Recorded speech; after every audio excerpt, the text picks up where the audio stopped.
മമതാ ബാനർജിക്ക് എതിരായിട്ടുള്ള അനുകൂലമായിട്ടുള്ള ഒരു exit poll ഫലമല്ല ഇത് എന്ന് തന്നെയാണ് നമുക്ക് മനസ്സിലാക്കാനായി സാധിക്കുന്നത്. നിലവിലെ എക്സിറ്റ് പോൾ ഫലങ്ങൾ കൂടി ആദ്യം ഒന്ന് പറയാം. മെട്രസിന്റെ ഫലം അനുസരിച്ചുകൊണ്ട് തൃണമൂൽ കോൺഗ്രസിന് 125 മുതൽ 140 വരെ സീറ്റുകളാണ് പ്രവചിക്കുന്നതെങ്കിൽ BJP സുവേന്ദു അധികാരിയുടെ നേതൃത്വത്തിലുള്ള BJP 146 മുതൽ 161 സീറ്റുകൾ വരെ നേടുമെന്നാണ് പറയുന്നത്. അതുപോലെ മറ്റുള്ളവർ 6 മുതൽ 10 സീറ്റുകൾ വരെ ജയിക്കാൻ സാധ്യതയുണ്ട്. അതിനകത്ത് CPM അടക്കം ഉണ്ടാകുമെന്നുള്ള സൂചനകളാണ് പുറത്തുവരുന്നത്. ഇനി PMRQ എക്സിറ്റ് പോൾ ഫലങ്ങൾ പുറത്തു വരുന്നത് നമ്മളൊന്ന് പരിശോധിക്കുകയാണെങ്കിൽ സമാനമായ ഒരു സാഹചര്യം തന്നെയാണ്. അതിൽ വലിയൊരു നേട്ടം തന്നെ BJP ഉണ്ടാക്കുമെന്നാണ് പ്രവചിക്കുന്നത്. 150 മുകളിൽ സീറ്റ് 150 മുതൽ 175 സീറ്റുകൾ വരെ നേടുമെന്നാണ് നിലവിൽ പ്രവചനങ്ങൾ പുറത്തു വരുന്നത്. അതിൽ നിലവിൽ എടുത്തു പറയേണ്ടത് തൃണമൂലിനെ സംബന്ധിച്ച് 118 മുതൽ 138 സീറ്റുകൾ വരെ മാത്രമാണ് തൃണമൂലിന് ലഭിക്കാൻ സാധ്യതയുള്ളതെന്നാണ് സൂചനകൾ പറയുന്നത്.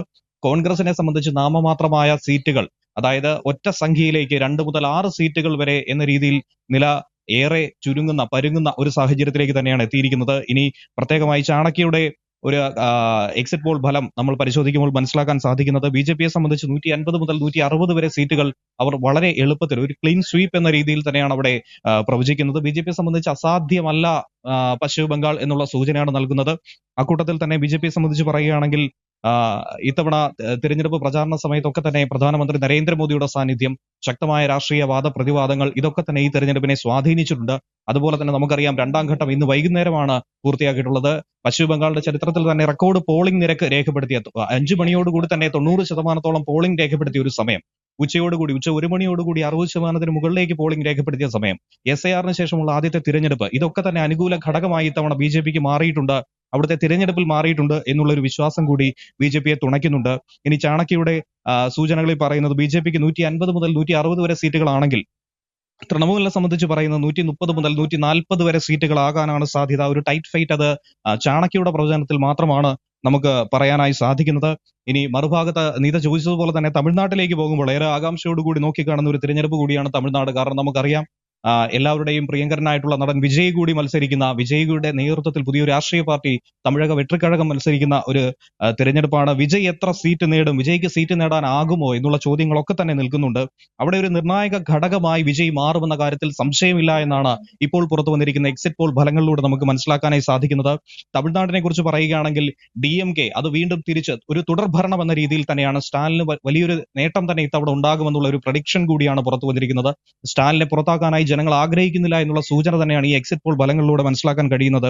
അതിൽ PMRQ പ്രഡിക്റ്റ് ചെയ്യുന്നതനുസരിച്ച്, പ്രവചനങ്ങൾ അനുസരിച്ച് നമുക്ക് മനസ്സിലാക്കാൻ കഴിയുന്നത് 234 സീറ്റുകളുള്ള തമിഴ്നാട്ടിൽ DMKക്ക് 125 മുതൽ 145 സീറ്റുകൾ വരെ നേടാൻ സാധിക്കുമെന്ന് പറയുന്നു. AIADMKയെ സംബന്ധിച്ച് 65 മുതൽ 85 സീറ്റുകൾ ഒതുങ്ങേണ്ടി വരുന്നു.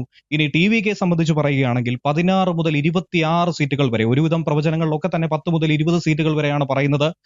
വിജയിയുടെ നേതൃത്വത്തിലുള്ള ഇത്തവണത്തെ സ്ഥാനാർത്ഥികൾക്ക് നല്ല രീതിയിലുള്ള ഒരു നേട്ടം ഇത്തവണ തമിഴ്നാട്ടിൽ ഉണ്ടാക്കിയെടുക്കാൻ സാധിക്കുമെന്നാണ് പ്രതീക്ഷിക്കുന്നത്. ഇതുകൂടാതെ മറ്റുള്ളവർ 1 മുതൽ 6 വരെ സീറ്റുകൾ നേടുമെന്നാണ് പറയുന്നത്. ഇനി മെട്രസിന്റെ എക്സിറ്റ് പോൾ ഫലങ്ങൾ പരിശോധിക്കുകയാണെങ്കിൽ DMKയെ സംബന്ധിച്ച് വളരെ എളുപ്പത്തിലുള്ള ഒരു ജയം അത് തന്നെയാണ് നിലവിൽ പറഞ്ഞിരിക്കുന്നത്. 122 മുതൽ 132 സീറ്റുകൾ വരെ DMKയ്ക്കും കോൺഗ്രസിനും ഒറ്റക്കെട്ടായി നിന്ന് അവിടെ നേടാൻ കഴിയുമെന്നാണ് പറയുന്നത്. NDAയെ സംബന്ധിച്ച്, BJPയെ സംബന്ധിച്ച് 87 മുതൽ 100 വരെ സീറ്റുകൾ പ്രവചിക്കുന്ന ഒരു സാധ്യത ഉണ്ടാകുന്നുണ്ട്. TVKയെ സംബന്ധിച്ച് 10 മുതൽ 12 സീറ്റുകളും അതുപോലെ തന്നെ മറ്റുള്ളവർ 6 സീറ്റ് വരെ നേടാൻ സാധ്യതയുണ്ടെന്നാണ് പറയുന്നത്. ഇതോടൊപ്പം തന്നെ പീപ്പിൾസ് പൾസിന്റെ എക്സിറ്റ് പോൾ ഫലങ്ങളിൽ പറയുന്നത് DMKയെ സംബന്ധിച്ച് 125-നും 145-നും ഇടയിൽ സീറ്റുകൾ, AIADMK 65-നും 80-നും ഇടയിൽ, TVK 18-നും 24-നും ഇടയിൽ, മറ്റുള്ളവർക്ക് 2 മുതൽ 6 സീറ്റ് വരെ. ഇതിൽ പ്രധാനമായും നമ്മൾ നോക്കേണ്ടത് 120, 125-നും 150-നും ഇടയിലായി, 145-നും ഇടയിലായിട്ടുള്ള ഒരു സീറ്റ് തന്നെയാണ് ഒരു ശരാശരി നമ്മൾ പരിശോധിക്കുമ്പോൾ എക്സിറ്റ് പോൾ ഫലങ്ങളിലൂടെ മനസ്സിലാക്കാനായി സാധിക്കുന്നത്.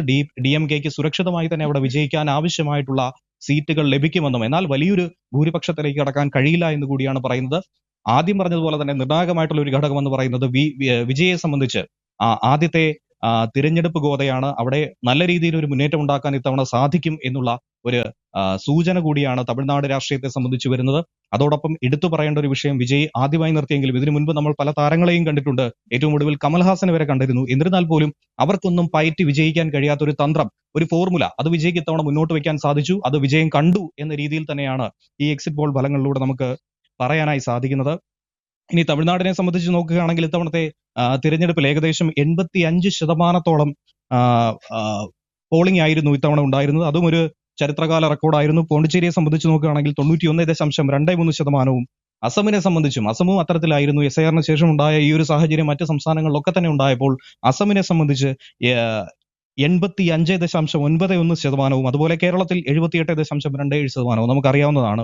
ഇത്തരത്തിലായിരുന്നു ഈ തിരഞ്ഞെടുപ്പിൽ ഉണ്ടായത്. ഇനി അസമിലെ ഒരു സാധ്യത കൂടി നമ്മൾ പരിശോധിക്കുകയാണെങ്കിൽ തുടക്കത്തിൽ തന്നെ പറഞ്ഞിരുന്നു ഇത്തവണയും അസമിൽ ഹിമന്ത ബിശ്വ ശർമ്മ തന്നെ ആയിരിക്കും അധികാരത്തിൽ വരിക. അക്കാര്യത്തിൽ സംശയമില്ല. കോൺഗ്രസിന്റെ സഖ്യകക്ഷിക്ക് ശക്തമായ തിരിച്ചടി ഇത്തവണ അവിടെ ഉണ്ടാകുമെന്ന കാര്യത്തിൽ സംശയമില്ല.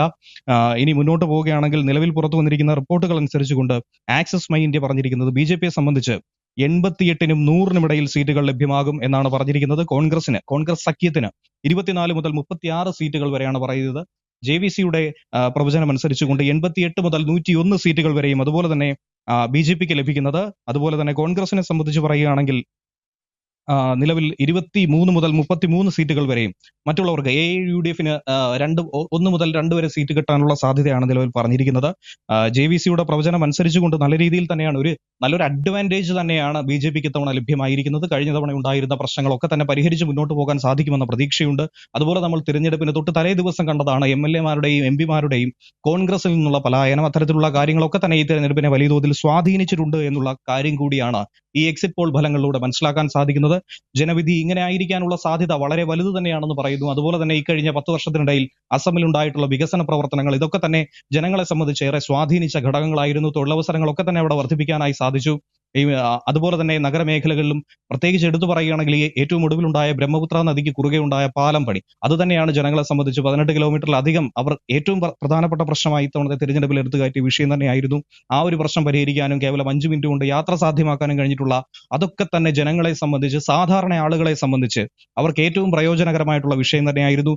ഇനി തേയില നുള്ളുന്ന ജീവനക്കാരെ സംബന്ധിച്ച് നോക്കുകയാണെങ്കിൽ ഏറ്റവും പ്രധാനപ്പെട്ട ഒരു വിഭാഗം കൂടിയാണ്. അവരെ സംബന്ധിച്ചും ഈ തിരഞ്ഞെടുപ്പിൽ അവർക്കും വലിയൊരു പങ്കുണ്ടായിരുന്നു. അവരുടെ ആ ഒരു പോളും അത് ഇത്തവണ BJPക്ക് ഒപ്പമായിരുന്നു എന്ന് തന്നെയാണ് മനസ്സിലാക്കാൻ സാധിക്കുന്നത്.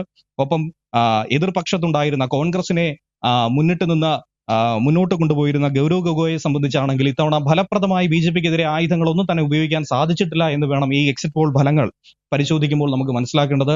100-ലധികം സീറ്റുകൾ BJPക്ക് ലഭിക്കും എന്നുള്ള ഫലം തന്നെയാണ് ഇതിനോടകം തന്നെ ഓരോ ഏജൻസികളും പറഞ്ഞിരിക്കുന്നത്. ആകെയുള്ള 126 അസംബ്ലി മണ്ഡലങ്ങളിലും BJPയെ സംബന്ധിച്ച് ഒരു ക്ലീൻ സ്വീപ്പ് തന്നെയാണ് ഇത്തവണ ലഭ്യമാവുക എന്ന് തന്നെയാണ് പറഞ്ഞിരിക്കുന്നത്. വളരെ വാശിയേറിയ ഒരു മത്സരം തന്നെയായിരുന്നു അസമിൽ ഉണ്ടായിരുന്നത്. അവിടെയും ഇത്തരത്തിലാണ് റിപ്പോർട്ടുകൾ. നിത, ഏറ്റവും പുതിയ വാർത്തകളും വിശേഷങ്ങളും വിരൽ തുമ്പിലറിയാൻ Zee മലയാളം ന്യൂസ് എല്ലാ ഡിജിറ്റൽ പ്ലാറ്റ്ഫോമുകളിലും ലഭ്യം.